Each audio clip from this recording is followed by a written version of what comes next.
mabega kawo nafuna akakisa nali Masaka mu lukuŋŋaana lwa Patriotic League of Uganda ekulirwa General Muhoozi ne Rugaba era yaliwo nga ye mugenyi omukulu benali ntudde nabo ne baŋŋamba obukuumi obuli wano nga bulinga bwa president oba n'okusingako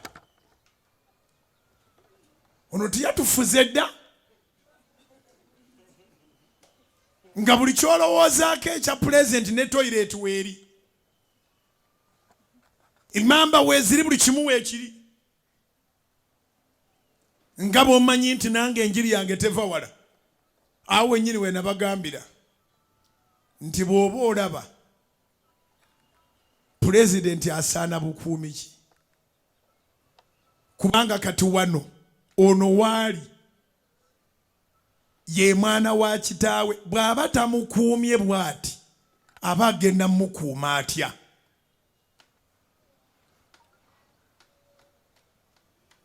bw'aba tamukuumye bw'ati aba agenda mukuuma atya singa babawo ekizibu ekimubaako yennyonnyola atya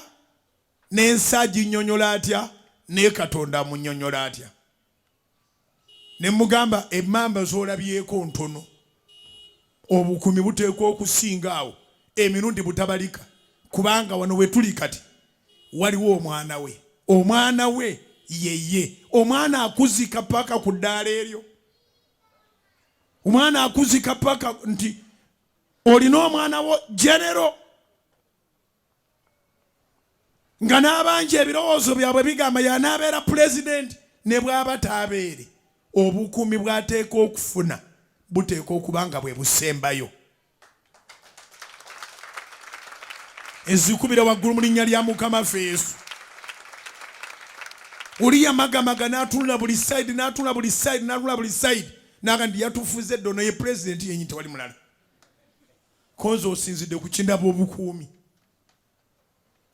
kati njagala kutegeeza nga mmaze okuwa ekizampo ya PLU nti awali Yesu Katonda wateeka buli kyalina kwata Yesu omunywereze mu bulamu bwo kwata Yesu omunywereze mu bulamu bwo kwata Yesu omunywereze mu bulamu bwo kwata Yesu omunywereze mu bulamu bwo ennyiriri kye ziba ziga nti alina omwana alina obulamu